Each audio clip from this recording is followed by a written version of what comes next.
전소미님, 아이브레이님, 그리고 라이즈 원비님까지 요즘 아이돌들 사이에서 자주 볼 수 있는 아이템이 하나 있습니다. 바로 이런 패션 트러블 패치인데요. 여드름을 귀엽게 꾸며가리는 뾰꾸라는 표현도 있을 만큼 하나의 트렌드가 되고 있습니다. 하지만 실제 진료실에서는 가볍게 가릴 수 있는 트러블보다 빨갛게 붙는 염증성 여드름, 고름이 차는 화농성 여드름, 얼굴 전체에 반복되는 좁쌀 여드름 때문에 오시는 분들이 훨씬 많습니다. 이럴 때 가장 많이 받는 질문이 있습니다. 원장님, 약국에서 어떤 연고를 사면 되나요? 실제로 약국에는 다양한 여드름 연고가 판매되고 있지만 모든 여드름에 잘 드는 만능 연고는 없습니다. 왜냐하면 먼저 정말 여드름이 맞는지부터 확인하는 것이 중요하기 때문입니다. 환자분께서는 여드름이라고 생각하시지만 실제로는 모낭염이나 주사피부염처럼 다른 피부 질환인 경우도 적지 않습니다. 또 같은 여드름이라도 염증의 정도나 발생 형태에 따라 치료 방법이 달라질 수 있습니다. 따라서 피부과 전문의의 진료를 통해 정확한 진단을 받고 필요한 경우에는 먹는 약이나 바르는 전문의약품을 처방받는 것이 원칙입니다. 하지만 증상이 비교적 경미하거나 바로 병원을 방문하기 어려운 경우에는 약사님과 상담 후 일반 의약품인 약국 여드름 연고를 사용해 볼 수도 있습니다. 오늘은 그런 분들을 위해 대표적인 약국 여드름 연고들의 특징을 살펴보고 여드름 증상별로 어떤 연고가 도움이 되는지, 그리고 연고로 관리할 수 있는 경우와 피부과 치료를 고려해야 하는 경우까지 피부과 전문의의 관점에서 설명드리겠습니다.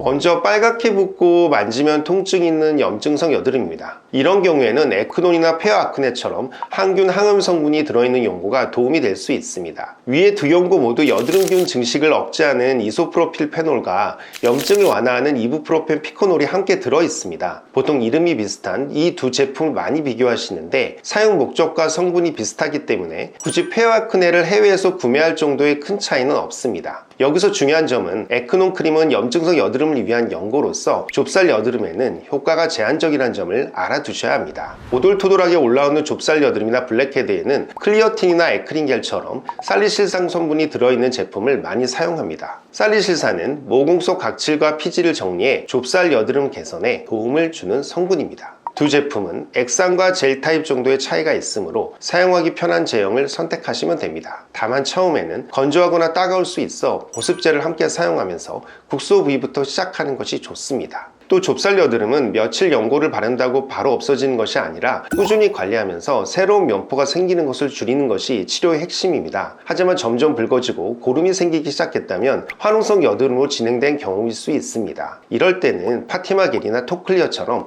과산화 벤조일 성분이 들어있는 연고를 사용하기도 합니다. 과산화 벤조일은 여드름균의 증식을 억제하고 염증을 줄이는 대표적인 성분이며 항생제가 아니기 때문에 내성에 대한 부담이 비교적 적다는 장점이 있습니다. 다만 자극감이나 건조함이 생길 수 있으므로 얼굴 전체보다는 염증 부위에만 국소적으로 사용하는 것이 좋습니다. 하지만 고름이 많이 차 있는 등 화농이 심하게 진행되거나 통증이 심한 경우에는 연고만으로 해결하기보다 피부과 치료를 함께 고려하는 것이 흉터 예방에 도움이 됩니다. 혹시 앞에 연고들을 다 써봤는데도 효과가 일시적이고 여드름이 반복해서 올라오거나 염증이 지나간 뒤 붉은 자국이 오래 남는 경우에는 아젤리아 연고를 가장 추천드립니다. 아젤라산은 모공이 막히는 것을 줄이고 염증 완화에도 도움을 줄 수 있는 성분으로 재발이 잦은 여드름 관리에 활용됩니다. 하지만 이것도 효과가 바로 나타나는 연고는 아니기 때문에 꾸준히 사용하는 것이 중요합니다. 반면 광고로 많이들 아시는 노스카나는 현재 진행 중인 여드름을 치료하는 연고가 아니라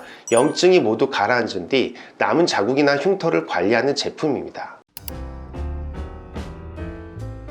여기까지는 약국에서 구입할 수 있는 대표적인 여드름 연고들을 살펴봤습니다. 하지만 실제 진료실에서는 연고를 여러 개 사용해 봤는데도 좋아지지 않아 찾아오시는 분들이 생각보다 많습니다. 가장 큰 이유는 연고는 이미 생긴 여드름의 염증을 줄이거나 모공이 막힌 것을 완화하는 데 도움을 줄 수는 있지만 여드름이 생기는 원인 자체를 모두 해결해 주지는 못하기 때문입니다. 먼저 노랗게 고름이 많이 차 있는 화농성 여드름입니다. 이런 여드름을 집에서 손으로 짜시는 분들이 많은데요, 손이나 압출기를 이용해 무리하게 짜게 되면 염증이 피부 깊은 곳으로 퍼지거나 피부 조직이 손상되면서 흉터와 세수 침착이 남을 가능성이 훨씬 높아질 수 있습니다. 그래서 병원에서는 단순히 여드름을 짜는 것이 아니라 염증의 진행 정도와 고름이 차 있는 위치를 확인한 뒤 적절한 시기에 압출을 시행해 여드름 내부의 고름과 내용물을 안전하게 제거합니다. 필요한 경우에는 염증 주사를 함께 사용하기도 하는데요. 염증 주사는 심하게 붓고 아픈 염증을 빠르게 가라앉히는 데 도움이 되며 염증이 오래 지속되면서 주변 조직을 손상시킨 것을 줄여 흉터가 남을 가능성을 낮추는 데도 도움을 줄 수 있습니다. 또 염증이 빨리 진정되면 통증이 줄어들 뿐 아니라 이후 압출이나 추가 치료도 조금 더 수월하게 진행할 수 있습니다.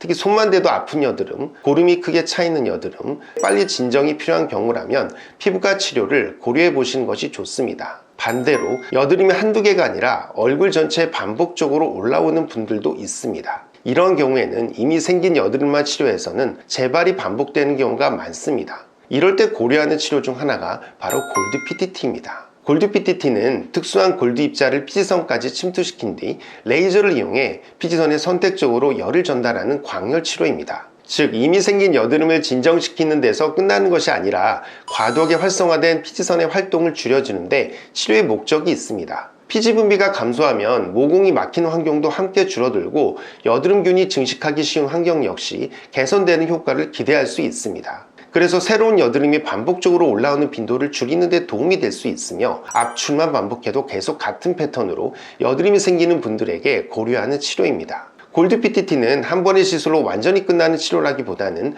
피부 상태에 따라 여러 차례 치료를 계획하는 경우가 많습니다. 또 턱이나 코 주변처럼 유독 같은 자리에 계속 여드름이 반복되는 분들도 계시죠. 이런 경우에는 아그네스와 같은 피지선 치료를 고려하기도 합니다. 아그네스는 미세 절연침을 이용해 문제가 되는 피지선에 고주파 에너지를 전달하는 시술입니다. 즉 여드름이 생길 때마다 염증만 치료하는 것이 아니라 반복적으로 염증을 만드는 피지선 자체를 선택적으로 치료하는 것이 목적입니다. 피지선만 선택적으로 치료하기 때문에 주변 정상 조직의 손상을 최소화하면서 반복적으로 같은 위치에 생기는 여드름의 재발을 줄이는데 도움을 줄 수 있습니다. 그래서 아그네스는 턱 여드름이 매달 같은 자리에 생기는 경우나 코와 입 주위 주변 여드름이 계속 반복되는 경우에서 고려해 볼 수 있는 치료입니다. 다만 앞에서 말씀드린 치료들 역시 모두 피부과 전문의가 여드름의 종류와 중증도, 발생 양상 등을 종합적으로 판단한 뒤 결정하게 됩니다. 필요에 따라서는 국소도포제, 경구항생제 또는 피지조절제와 같은 전문의약품을 먼저 처방하거나 피부과적 시술을 병행하는 경우도 많습니다. 즉 시술만으로 치료하는 것도 아니고 약만으로 치료하는 것도 아닙니다. 환자분의 현재 피부 상태에 맞춰 가장 적절한 치료를 조합하는 것이 여드름 치료의 기본 원칙이라고 생각하시면 됩니다. 결국 모든 여드름에 통하는 만능 연고나 만능 시술은 없습니다. 초기 염증인지, 좁쌀 여드름인지, 화농성 여드름인지, 아니면 반복해서 재발하는 여드름인지에 따라 필요한 연고도, 치료 시술 방법 등도 달라질 수 있습니다. 그래서 증상에 맞는 치료를 선택하는 것이 무엇보다 중요합니다. 오늘은 여드름 종류에 따라 어떤 약국 여드름 연고를 선택하면 좋은지, 그리고 어떤 경우에 피부과적 치료를 고려하면 좋은지까지 함께 알아봤습니다. 요즘처럼 패션 트러블 패치로 잠시 가리는 것도 하나의 방법이 될 수 있지만 여드름은 가리는 것보다 내 상태에 맞게 치료하는 것이 더 중요합니다. 만약 오늘 영상이 도움이 되셨다면 구독과 좋아요 부탁드리고요. 여드름 연고나 치료와 관련해 궁금하신 점이나 다음에 다뤄봤으면 하는 주제가 있으시다면 댓글로 남겨주시기 바랍니다. 지금까지 대표원장 권인호였습니다. 감사합니다.